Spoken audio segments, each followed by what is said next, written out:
Hey guys, welcome back. This episode is a continuation from the last episode. So if you haven't seen the last episode, go see the last episode. What is it titled? The crucial part of your food forest journey or something like that. Anyways, go see it. It talks about stage 1, phase 1. But let's get into this episode. This is kind of a Syntropic inspired. It's not strictly by the book Syntropic, so don't get mad at me, people who are Syntropic. But it is the fact that it's in a row, and I have chop and drop plants in it. It was definitely inspired by Syntropic agroforestry. So we have, jackfruit, we got a guava there, we got woolly coleus, and this is like a hugel bed of mostly coconut husks buried in cinder soil mix, and we got mulberry, and obviously we got albiza here. And what Daniel loved was that he did the measurements once, he put in the marker flags, and then anytime he had something to plant, he didn't have to think about where to put it, he didn't have to measure it, he could just plug and play. Like, so you here's just take a marker flag. Yeah. So you just take a string, a tape measure, and marker flags, and you mark out your row with the flags, space them out, whatever you want to do. And then, like she said, the mental drain on thinking about where should I plant my next tree is actually, it adds up to a lot of, it's very overwhelming. That's the most common feedback we get from our clients is, oh my gosh, this is so overwhelming. Where do I even start? Analysis paralysis. Exactly. So start with a tape measure, a string, and marker flags. And it's also easier, if you're just staring at an acre, trying to figure out what am I even going to do with this. It's a lot easier to actually use the flags, and then you can get a visual representation of what it's going to look like. So a low density planting would be like 30 feet spacing between fruit trees. Obviously, this is super high density. This is like 5 to 10 feet between some fruit trees. And, some of the stuff like mulberry can just be used, it can be sacrificial. You can eat the leaves, you can feed them to animals. Jackfruit can be managed to a very small size because the fruit grows on the trunk. So it's an experiment. We've even seen jackfruit growing on a stump. So there was like a 30-pound jackfruit just growing on the ground from like a waist-high stump. So you don't need a 40-foot tall jackfruit. Exactly. And nor do you want to be 30 feet up a ladder harvesting a 30-pound fruit either. And that's the thing is with Syntropic agroforestry, just because it's in a row doesn't mean it's a monoculture. Like you want to have a bunch of different things planted. And I think in our Western culture, we're really adverse to planting in rows because we associate it with monoculture farming. But doing it, every single food forest that we have been to, a mature food forest, I would say every single one we've been to, the area where they first started was really wabi-sabi, where it was just kind of planted wherever and like really meandering trails.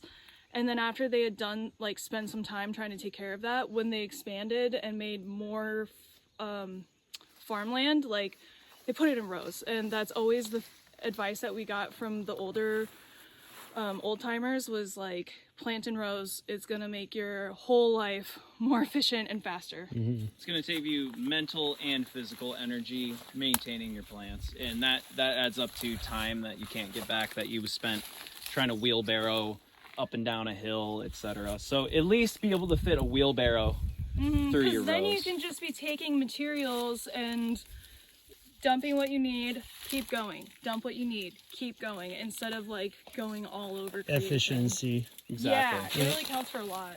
So here we have cardamom, yerba mate. This clumping sugarcane actually produce a lot of biomass. When you cut it, it just gets really bushy. And it was actually a really good biomass producer, and it's also a nitrogen fixer of unknown means. It's not through root nodules, but it has been shown to fix nitrogen. You can Google that and fact check me. And the most exciting part, we have our first cacao fruiting. Whoa, no way. Yeah, it's so exciting. That's only a 3-year-old tree. Well, this is how it fruits. Yeah. What? It's just like, and they like once they stop flowering and they start a pod, it literally is just like the most miniature little the cutest babyest thing. pod you've ever seen. What the heck? I know, it's so freaking cute. A note on cacao.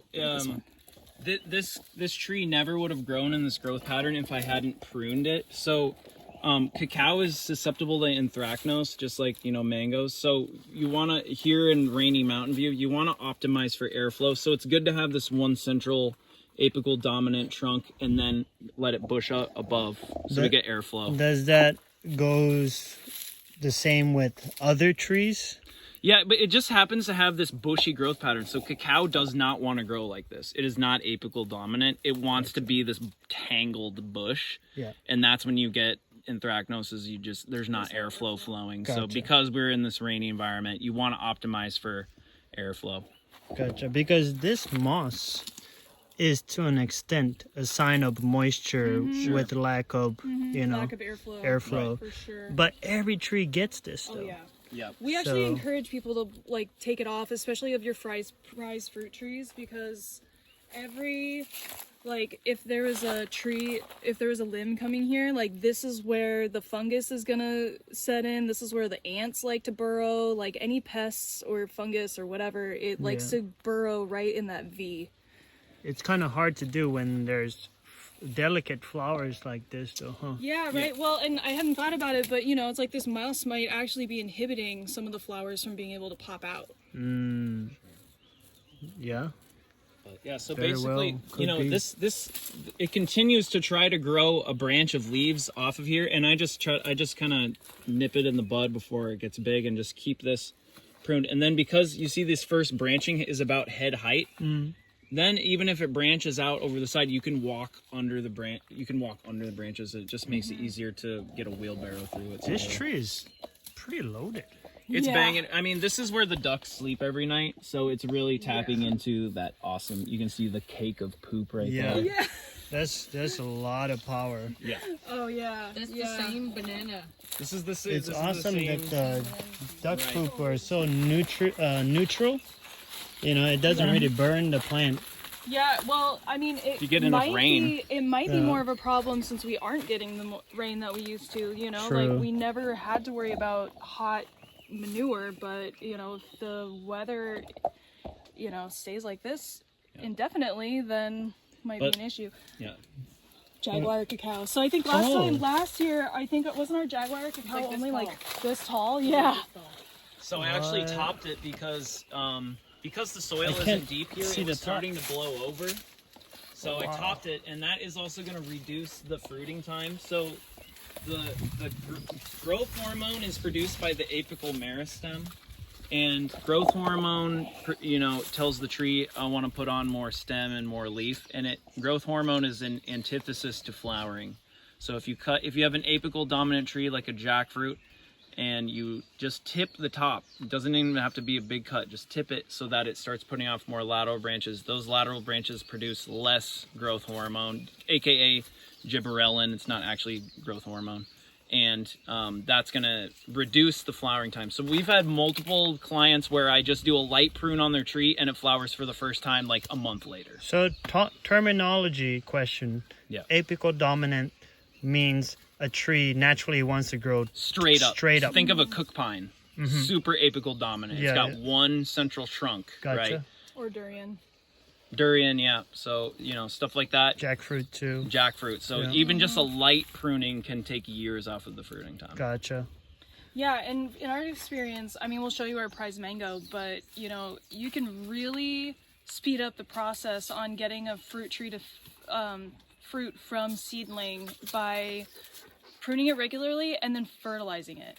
I mean, it is something about just like the reset of getting pruned that makes it be like, oh crap, I need to start fruiting faster. Not a heavy prune though. If you prune it too heavy, if you cut it to the ground, that's Sure, not going to make sure. it flower. It'll stunt it, Then yeah. then it might just become a big bush. Yeah.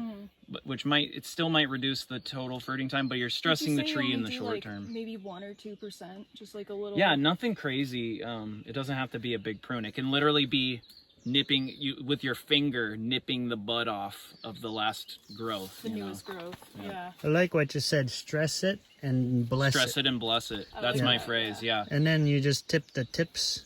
Right. So You we'll know? talk about tipping.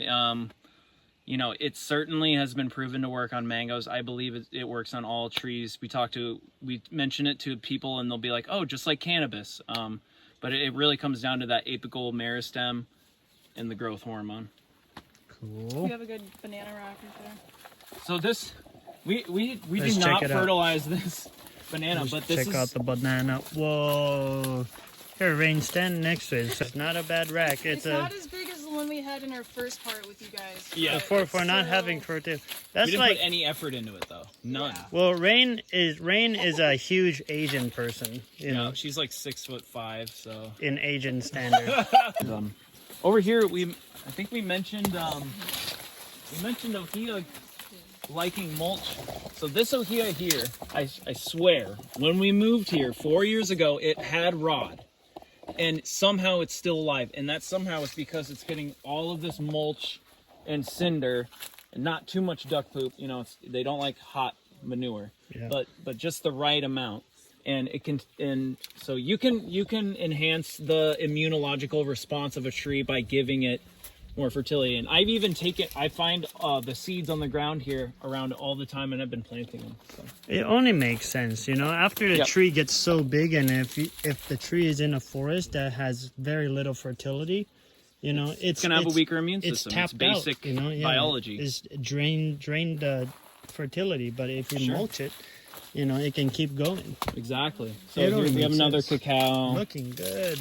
Got our first fruit on there, and then, you know, so this is Napier grass, aka cane grass, which is not quite the same as guinea grass, but This is the clumping like biomass machine, yeah. yeah. So this rivals any biomass producer on the planet in terms of how much soil it produces. I don't suggest planting it on a fence line because it made it really, really hard to manage this one.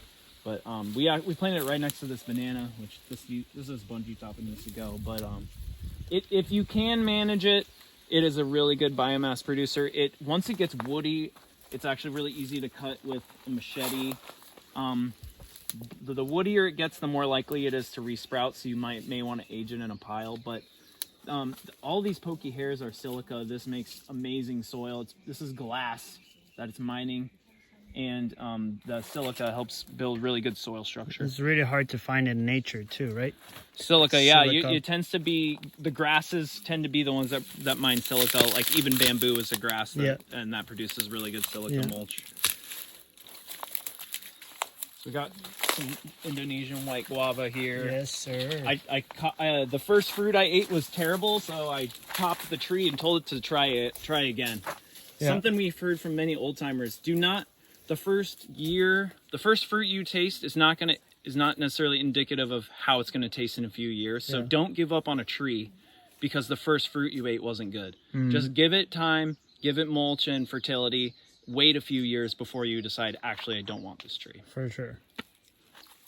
Here's our pineapple patch. So, one of the most common comments we get when people come here is, how did your pineapples get so big? Yeah. Can you guess? I remember you telling me why. It's because of pee. Yep. So we have clients that actually get mad at us for telling them to pee on their plants. They're like, are you joking me? I'm not gonna do that, you know? But it's such a waste to flush literal fertilizer down the toilet. It's got NPK, it's got micronutrients, and you know, if you mix it with mulch, the nitrogen is facilitating the breakdown of the mulch. So seriously, don't waste it, folks. It's not like a trivial thing. It's like actually a massive amount of fertility you're losing. And we didn't fertilize it for like a year because I had, you know, other more important things to pee on. And we still got a huge pineapple crop last year with no fertilization. It was just leftover from the first year. They say pineapples feed foliarly, and that makes sense. But I think they have a pretty good root system. They had to get... It's relatively small, actually. I think that's why part of the reason the urine is so effective is because they don't have roots going out 10 feet to get nutrition over there. You know, they only have this small area, and that's why you need to enhance the fertility in that small area. My question or what I was wondering, Yeah. is it inevitably will just end up here. And I know some. Yeah. We put it around the base. Oh, you put it on the base. Yeah, because you otherwise don't you'll even- burn the plants. You don't want urine actually on any part of the plant. You just want it on the I ground. mean, it around happens sometimes, but It happens, but you can burn the Interesting. plant, yeah, and just cause rot and stuff. So you don't feed the pineapples Foliarly? No. Really? We don't do any foliar feeding. Interesting. Yep. Well, there you have it, guys. So you can. Some people say go foliar, and these guys don't, and still have success. So don't Any- think too hard, I guess. any Huh? pee Sure. is better than no pee. Yeah, for sure. That's what we learned. Yep. So we have So I our. think since the last time you were here, we like expanded the nursery on every front that we possibly could. So this is nursery space. We extended the nursery space by the shipping container. Now we're kind of selling out in anticipation for moving, you know, when our property sells. Mm-hmm. So It's for sale. I think We haven't mentioned that. one or two times. Yeah, so should we talk about the garden? Yeah, we can talk about the garden.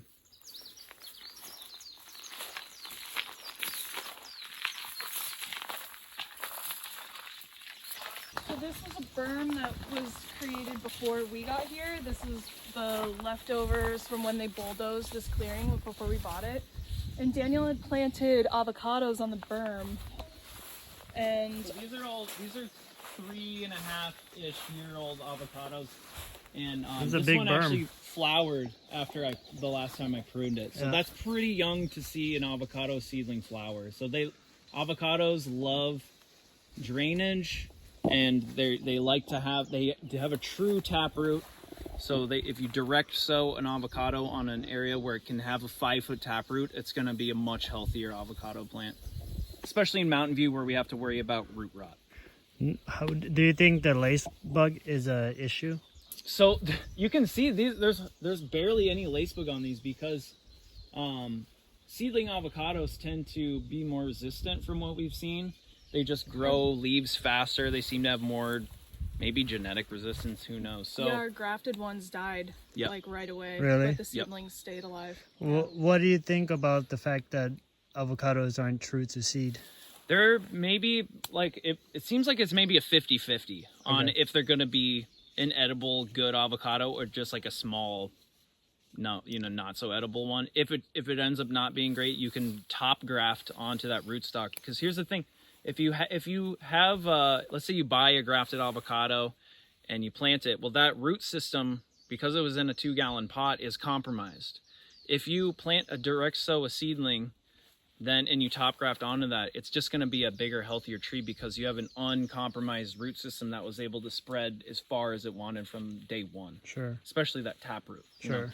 So some trees don't have true taproots. Like mangoes really have more lateral roots, but like cacao is one. You do not want to buy. If you buy a cacao that's root bound, you better be cutting those roots, because otherwise, if those roots spiral, or an avocado, then you have a compromised tree that it might blow over. It might. Same with artocarpus, the jackfruit, breadfruit, chimpedec. Yeah, I don't know if they have taproots, but definitely they have really sensitive roots that They don't come do back not like well. being root bound. Yeah, they So don't if come you have back a well. root bound plant, though, cut the roots. Do not let it spiral. It seems brutal, but it's better in the long run. Cut everything but the taproot. Just cut anything that's spiraling. Even a if it, taproot? What's that? Even a taproot? even a taproot. Yeah, Really? you'll have if the taproot hits the bottom of the pot and then it does one of these things, Yeah. cut Yeah. it, because Really? then it'll just send new feeder roots out of that cut. Oh, Versus okay. if you don't cut it, it's just going to keep spiraling. Is there any exceptions to that rule?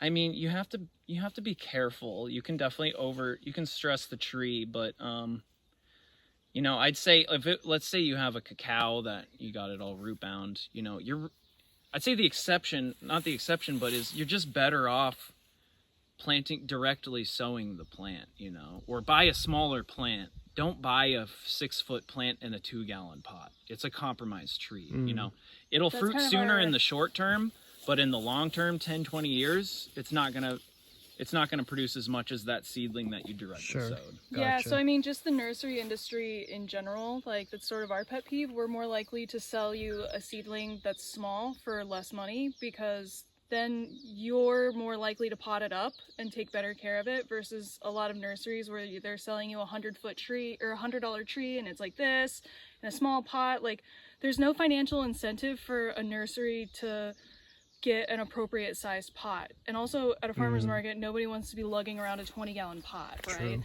So, you know, it's like you get more money for a bigger tree and it is that much closer to fruiting, but you have a seriously inhibited plant, you know? So for us, you know, we recommend like get a smaller tree and pot it up as soon as you can and just keep potting it up until you're ready to plant it, you know? Potting up means put it in a bigger pot. Yeah. Cool. So, and we've got the sunflower, which some people would be intimidated by this, but actually, this was just all Widelia, and I was pulling my hair out trying to figure out how am I going to tackle all of this Widelia. I'd weed whack and it came back right away, and then I realized you can use succession. So the succession is you have bare ground. First you get your shrubs, your weeds like we saw up front, then you get bushes, then you get trees, and as the shade increases, those pioneer species get shaded out. So if you have a plant that is a pioneer species, it's probably not shade tolerant. So if you have a pioneer species that you're like, how do I deal with this? Just realize that its kryptonite, its Achilles heel is shade. That's just as the succession goes on. So Widelia does not like deep shade. So instead of spending hours and hours pulling it out, tarping it, etc., I just spent 20 minutes planting sunflower, and then a year later there's no Widelia. And then we get, and as the succession goes, then you get, as you get shadier, then you get more and more shade tolerant weeds. So this is, I don't know what this is called, but it's certainly shade tolerant, but I don't consider it a weed because my ducks like eating it. So if I throw this on the ground, the ducks will, I could pile this into the duck pen and they would just go at it. So yeah, and then there's a couple different ways to manage sunflower. I actually would recommend plant it in rows, and when the stem is green like this, it's actually really easy to weed whack. As soon as the stem gets woody, no more weed whacking. But you could actually plant a hedge of them and just really fast, just walk down the line with a weed whacker and generate piles of mulch. As soon as it gets woody, I tend to use a machete, it's almost as fast, honestly. So, I mean, I could have all that mulch down in 5 minutes, no problem. If it ever becomes a problem, which maybe you let it grow for like 2 years, Yep. And like, oh, it's a monster. Just take a sawzall or like a little pruning saw, Sure. cut at the base, and the whole thing comes, and you just chop it up. Sure. Big mulch pile. Yeah, at some point it does get, once the trunk gets this big around, it gets pretty woody. Sometimes you need a chainsaw, but it's still not, it's compared to, let's say, an ice cream bean. I could leave for 10 years and the sunflower is only going to get 15 feet tall. It can only get so tall, versus if you leave for 10 years, your ice cream bean is going to be 60 feet tall. That's a problem. Mm-hmm. So, it's more invasive in the short term, but something like an ice cream bean in the long term can be a lot harder to manage. So, well, should we see our garden? Yeah, let's go look at the cassava garden. I like the cassava garden. I think this was just empty last time we were here. I'm not sure. But so what I did was I overplanted this, meaning I planted it at a higher density than is recommended for cassava. And that's because I just wanted it to shade out all the weeds, the Widelia that was trying to come in here. And for 6 months, I didn't step foot in here. And then once I came in here, I basically started thinning it out. So I selectively started allowing room for the cassava to actually have the room that they want. And then as soon as I did that, they started flushing on new growth and started putting on girth. So I wouldn't necessarily recommend it for everyone, but I've spent such little time in this garden for how much food it produces. Like, I mean, I don't spend any, I can't even call it gardening because I've spent no time weeding. The fertilizing is just throwing stick mulch in here and some human manure. So it's been really easy. It's just layers of mulch, yeah? And, Exactly. And manure. And it's mostly stick mulch. The other thing I do is I'll crack open the coconuts. You can see the coconut husks. I'll crack them open in here, and that encouraged the ducks to start hanging out in here. And then, you know, they like to, when it's sunny, they really like to sleep in the shade during the middle part of the day.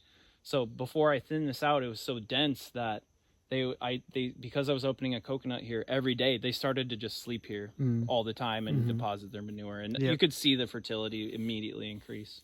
And cassava, my issue when I just plant it in the ground, the root just grabs onto the ground too strong that you try to dig it up, pull it up, and the stalk just breaks. And now you had to take a shovel, and it's a whole process. Sure, that's why a lot of people do it in mounds. Yeah. But this is actually mostly black cinder. It's just black cinder and mulch. There's not a bit of soil in here. So to harvest this, you just pull on it, and it should come. I still use a shovel. You still use a it'll shovel? break off. Okay. Yeah. So the root does grab on. Yeah, it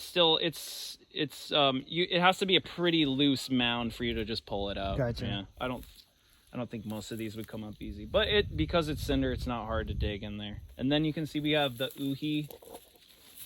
This is the climbing yam related to ube. This is a canoe plant. Super underrated. It's really the skin is high in saponins, which you don't want to get on your skin, but the saponins are like an antifungal, antibacterial thing that preserve it. The shelf life of an uhi is like 3 or 4 months, which in the tropics is a crazy long shelf life. And then also the kind of a cousin is the air potato. Same thing, shelf life of 3 to 4 months. And the rats will not go for this first, you know, or pigs. Like, it's not going to be their first choice compared to like a sweet potato or something. And the other thing about it is the air potato is an annual. So you can grow it on a trellis, or you can grow it like up this cassava without worrying about it taking over and destroying the whole garden, because, you know, in a few months it dies back, right?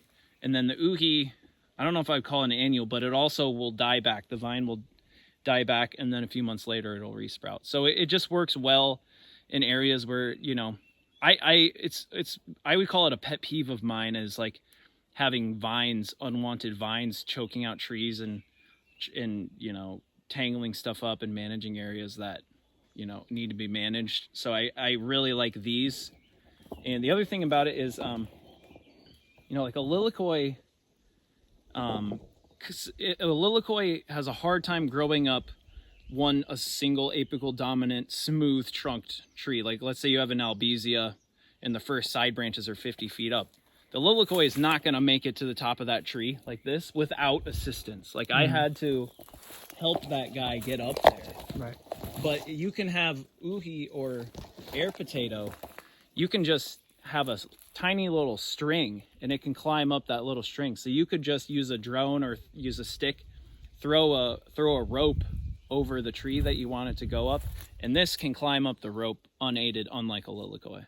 So, you know, you could potentially manage weed trees, I think, by doing that.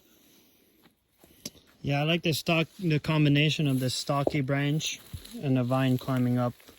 It's a very good combination. It's a good combo. This is the lazy gardener's garden. If you want to spend no time getting maximum amount of food, Yeah, a lot of poundage. Exactly. A lot of calorie from here. Exactly. You're talking about bags. I've already gotten many freezer bags full of the cassava, and I haven't even harvested a quarter of it. Right. Okay. One note. So this is now a biochar making station. So just, you know, once your wood is halfway burned through, pour water on it, and the guava just kind of crumbles. Convenient to have a nutrient-rich water. Right. The ducks have pooped in this quite a bit, so it's Yeah. good stuff. One note about ponds is that if you want to create good dragonfly habitat, dragonfly larvae eat mosquitoes and the adults eat mosquitoes, right? So dragonflies are our friends. Dragonflies they want mostly full sun. Full sun is optimal. And then they love having dead branches to perch on, because they're kind of like ambush predators. So they like to sit right here above the water and then nab the mosquito as it's like coming to lay eggs in the water. So if you can just take maybe bamboo or guava or anything, you know, take sticks and just stick them, well, if you got some mud, you know, stick them like that. Probably a little, maybe more like a 5-foot stick, but just all the way around your pond, you create these perching habitats for your dragonfly. That's going to lower your mosquito population. Good tip. Cool, man. This is We're awesome. Almost done. Came a long way, man. Yeah, we put a lot of hours on the machine. We're still working on the lava tube access. I believe that might be part of it. We're not sure, but there's also another potential opening up here. So,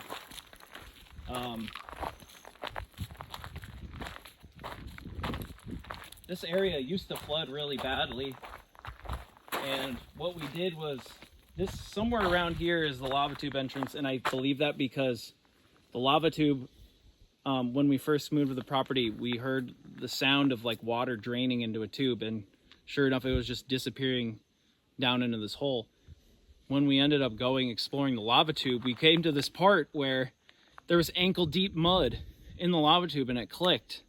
And also water erosion. You could see the water erosion in the lava tube. The rock was so smooth that you had to get help climbing up this ledge because it was just glassy. So somewhere right here is the entrance to the underworld, and we're still working on it. But so this used to flood, or periodically it still floods, and the water would flow right here like an ankle deep stream, you know, causing erosion, losing fertility that was just going to the neighbors. So, but what I did was cracked the water table here, and then filled it with these rocks. And so now this is slowing the flow of the water. And when you slow water down, it drops its sediment. So if you're trying to reduce erosion, you want to create a series of like pools and sediment traps to keep that erosion from just going down the hill.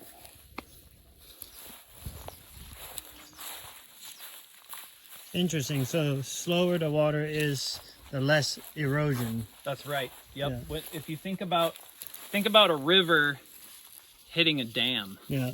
That's why sedimentation happens behind a dam. Is you have this fast flowing water, and then as it slows down, it drops all of it. Right? So we want to reduce the flow, the speed of the water flow, to as well reduce the erosion. Right. Hence something like a pond. Exactly. Yep. Yeah. So Cool. ponds are really one of the best ways to increase fertility, I would say.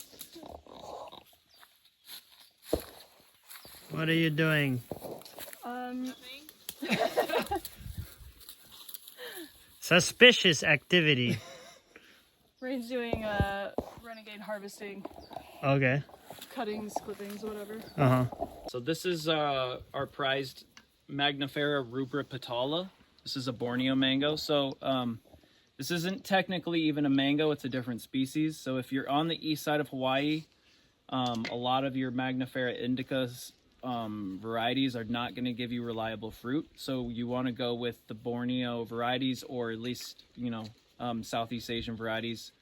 The Kuini, the Kasturi, rubra petala, Magnifera cassia if you can find it, and a Magnifera lolly jiwa. Those are going to be the local species that you want to go with. So this is a 4-year-old mango seedling, and it's producing fruit, which is very fast for mango.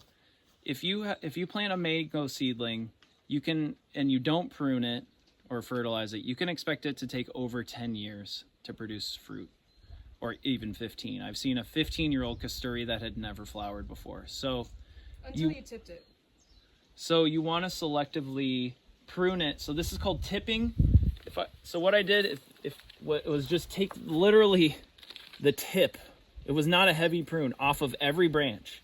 And a few months later, it started flowering. So just a couple leaves. Yep, that's it. You don't even have to do any leaves. I could just take my finger, right? And just smush that. Just nip that bud. Yeah. And it would, and it's going to cause more lateral branching, but it's also going to possibly stimulate flowering. The other thing I did was put coconut husk and rabbit poop around the base, and then I pee on this every day. Coconut husks are really high in potassium. Potassium is the most important nutrient for specifically mango flowers, kind of flowering and fruiting in general, but for sure mangoes. Pretty much every fruit has potassium in it. So I can't believe you pee on that every day. It's such a every day. Small pot, only a 20-gallon pot. And it absorbs, this stuff absorbs the pee like a sponge. I mean, For sure. It's incredible. And then, you know, if it's not raining, I'll water it just so I don't burn the plant. But, you know, with mangoes, it's recommended that you withhold nitrogen once they become flowering age, because they tend to just flush out with a lot of vegetative growth. But something I realized is that the mango seed it's a massive percentage of the mango fruit itself. It's really high in protein, which means that protein needs nitrogen. So if you have something that is high in protein, then it needs nitrogen to build it. So if you just give it a bunch of nitrogen, it might just flush and be a bushy tree. But if you time it right, where you prune it, give it potassium, wait for it to start flowering, then give it some nitrogen, then actually you're going to enhance the growth of the mango fruit itself. And one of the important things with mangoes, what we've heard is that the beginning stages of the fruit development is when they're the most susceptible to anthracnose. So if it's raining, the flowers and the fruit will mold and fall off. If you can get that fruit to a certain size, then it's more likely to set and fully develop even through rain. So let's say if you want to go the non-organic route, you can spray copper sulfate on the flowers and fruits while they're still young. Like you can see, this is like about pea size right here. And you can keep spraying it with copper sulfate, which is not organic, by the way, until it gets maybe about the size of a pea, and then you can maybe lay off, and there's a good chance that the fruit will set and fully develop. But if you want to spend less time wondering why you don't have mangoes on your tree, plant the Borneo varieties. Well, thanks for seeing what we're up to, you guys. This has been a work in progress, and we will have our MLS listing. If you're curious in buying the property, we'll have it listed in the description below. And if you want to hire us to do excavation work, email us at foodforestfolks@gmail.com. We're also on Facebook and Instagram, and thanks to Tony, we have started our own YouTube channel. It's not nearly as active, but it's all, our handles on all of those things are Food Forest Folks. You'll find us there. And yeah, we're available for consultations and food forest designs, excavator work, all sorts of good stuff. So feel free to email us or come see us at Maku'u Market. We sell plants. So. You. Yatta! Yatta!